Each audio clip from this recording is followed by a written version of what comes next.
Hello. Welcome back to my channel. I am Monet and you're watching Life is Monet. Winter is coming and I don't know about you guys, but winter is when I do some of my best reads of the year and I'm always so excited and looking forward to it. Some of the books that I tend to enjoy during the winter are books that are atmospheric and immersive and detailed with the world building and just take me away and just allow me to jump into the story completely. And so today we're going to talk about some books that have done that for me and hopefully we'll be able to do that for you. Here are some winter read recommendations that I think will take you completely away and have you fully invested within the story.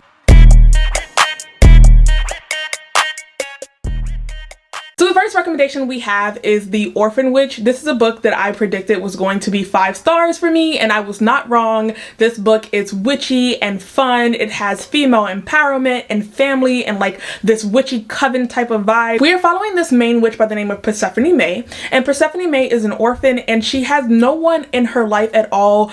She knows nothing about her upbringing, about her family, and she has this weird ability where if anyone actually looked Persephone in the eyes, they would essentially go mad and try to commit suicide. And so Persephone has gone through majority of her life keeping her head down, never having friends, never falling in love, and just longing for a family. Persephone has this event that happens in her life and she needs to run away. And she has this one friend that has kind of been a pen pal for her for the last few years, and she's always promising just this fantastic experience if Persephone May were to visit her on this island. Persephone, at this point with nothing to lose and nothing keeping her where she is, she decides, why not? I'm gonna go visit this island. When she gets there, there's all these mysterious things that are happening and she realizes that her ability, her magical ability, is somehow tied to this island and she's actually connected to this island in deeper ways and her family actually resides there. As Persephone starts to dive deeper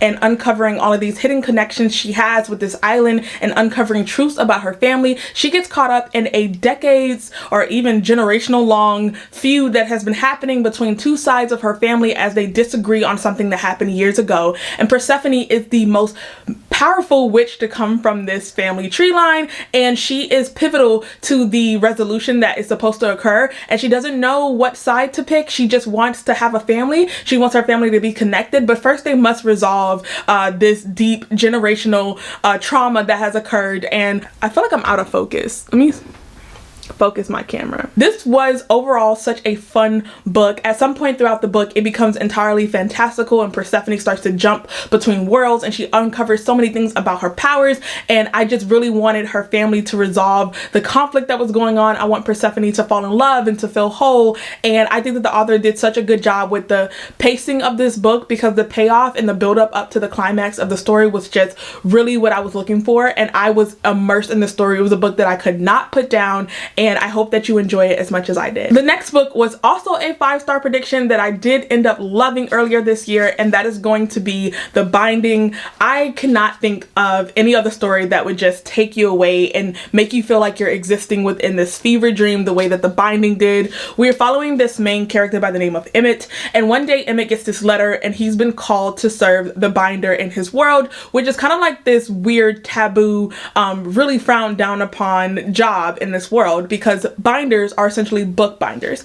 And what they do is they take people's memories and they bind them within the books. And so the person that shared their memory, it now becomes a story, one that they can't remember but others are allowed to read. And so people are really against this book binding ability. And so Emmett, our main character, actually experiences a lot of like fever dreams and like fainting spells, and no one really knows what's causing this. And when he's going through these hazes, he cannot remember anything, and sometimes he gets very violent. And so we follow Emmett through his journey of learning to be an apprentice to a bookbinder and also dealing with the things that he has going on in his personal life. And then one day Emmett comes across a book in the binder's catalog that actually has his name on it, and it is filled with memories that were taken from him. And the story just kind of unravels from there. There is a queer male-male romance within this book. I thought the writing was absolutely beautiful. I really enjoyed trying to piece together these connections. I think that there is some very dark whimsical aspects to this book. And so if you really love like beautiful prose and flowery writing, but you want something that's also dark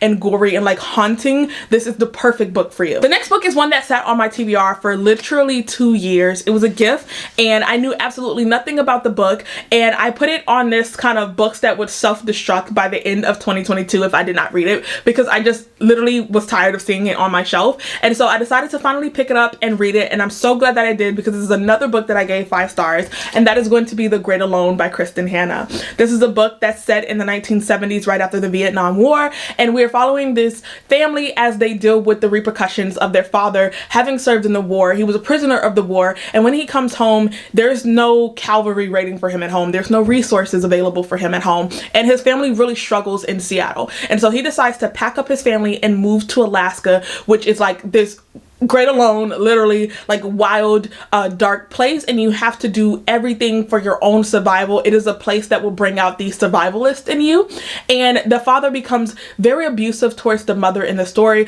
The story is centered around the daughter, whose name is Lenny, and so it's kind of like the saga of this family as you're watching Lenny grow up. She's learning to survive where she is in the world, and she's also having to survive in her father's house of terror as he has very violent outbreaks and blackouts towards the mother. And this story is just so heartbreaking. It's a survival story within a survival story. It's atmospheric. It is the perfect depiction, I think, of Alaska and all the beautiful and harmful, hurtful things that it has to offer you. I really enjoyed the elements of nature within the story, the connection between Lenny and her mother and how much they loved each other. This is a story that made every character that you come across in the book face an ultimatum of survival and ultimately what they're willing to do for the people that they love. This is my first read by Kristen Hanna, and I am very much looking forward to reading more. I plan to pick up The Nightingale this winter, and I'm hoping that I enjoy that one as much as I did this one, but highly recommend this read for the winter season, especially if you're looking for something gut-wrenching and heartbreaking and also wholesome at the same time. Of course, I could not have this video without recommending one of my all-time favorite books, and that is going to be The Bear and the Nightingale. What other season besides the winter season is the perfect time to start this series?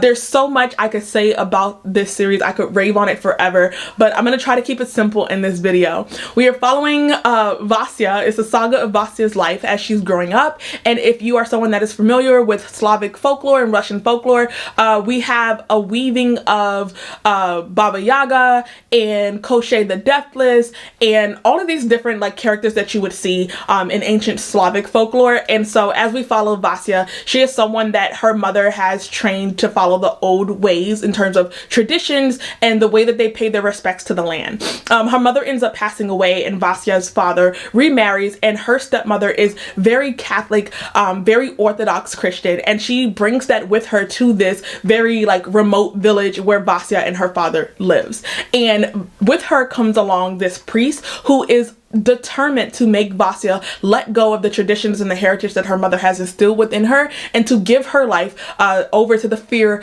of the Almighty. And I feel like that's where I'm gonna leave the story. Of course, you're following her over the course of 3 books, and there's so much more to the story to tell, but this is atmospheric, it's dark. If you love a story that's centered around a character, I think Vasya is powerful and compelling, and the writing is very prestigious. I will forewarn you with that. It's very uppity, but if you can get past the way that the author is telling the story, I think that this is a beautiful story, and it's also very cold. Like, I remember sitting near the fireplace reading this book, and still like the descriptions of how cold it was in Russia still came across through the story. The next recommendation I have is The Women of Chateau Lafayette. This is a book that I read earlier this year and I absolutely loved. I picked it up on a whim and I'm so glad that I did. I actually got Jashana to buddy read it with me. It's a book that we both really enjoyed. You're following 3 different women as they confront 3 different wars in time. The first character that you follow is Adrienne, and Adrienne is married to this French general during the French Revolution, and she will have to decide between being loyal to her husband or being loyal to herself and to her country as well as her family. And then we have Beatrice, who we are following during World War I. She is a New York City socialite, and she is in France when World War I breaks out, and she is determined to get America involved in the war and to support our allies through the war during a time where America was very much an isolationist and no one wanted to get involved in the war. The third POV that we're following is Martha, and Martha is this orphan that actually works at the orphanage where she grew up, and she is in France during World War II, where the neo-Nazis have essentially taken over Paris. This is a very deeply and like realistic, compelling story of women and the power of women to change history, and I really enjoyed following Lafayette's wife, which is Adrienne, because you hear so much about Lafayette as he was the French general that participated in the American Revolution. And it was also just very fun to follow the French Revolution, because if you've learned about revolutions, France had the wildest revolution of all revolutions, and that definitely comes across in the story. And I really loved Beatrice because, again, she's like this fun socialite, and her husband is one that is very like all about machismo and going to war and being a man and a woman staying in a woman's place. And so like this dynamic balance between Beatrice wanting to break out of this shell that she's been boxed into. She's a woman of many faces, and you cannot pin her down at all. And Martha's story was just so compelling, and I think that this is a story that if you're not into like very wintry atmospheric reads, but you love main characters that take you away and just make you feel so proud that you can laugh and cry with together, this is a story that I recommend. Okay, and then my last two recommendations are going to be some very chunky but fun adult fantasies, and the first one up is going to be The Name of the Wind. The story is told in kind of like multiple parts. We are following this main character whose name is Coty, and he has this huge reputation and legend around himself, but today he is just a simple man that works in a tavern that minds his own business in a village, and he has this apprentice that you know that there's something deeper in their apprentice connection, but you don't really know what it is. And so one day this chronicler, which is the storyteller, that kind of comes, and he's determined to get Cote to tell his story, and Cote's very much against it at first, but then he just kind of comes around and it's like, you know what, if you're gonna get my story and you're gonna print it, it's gonna be in a way that I see fit. And so he makes the chronicler commit to staying for a certain period of time, and he promises that over the course of that time he will tell his story. So you have multiple timelines where you're jumping back with Cote in the past, and you're learning about him, and his life was very action filled. And then you have the present where you're watching Cote and his apprentice interact, and there's some deeper hidden connections between the three of them. You know that there's some type of magical ability that they share, but also kind of differs in some way. And so I think that this is a story that just grips you from the mystery, because if you're following Cote's past, it's very intriguing, very immersive, but then also in the present you feel like you know the story is definitely not going to end with him just telling the story of his past, but at some point his past is going to catch up with him. The writing was beautiful. You guys know that I'm a fan of beautiful writing, and I think that this is some of the best writing I've seen in adult fantasy. It's very welcoming, and like, I don't know how to describe it. It's a writing that just kind of like wraps his arms around you and hugs you as you're reading the story. Of course, there's some violence in here, some fighting, some killing, some murdering. Overall, a fun fantasy, and it's one that you're gonna spend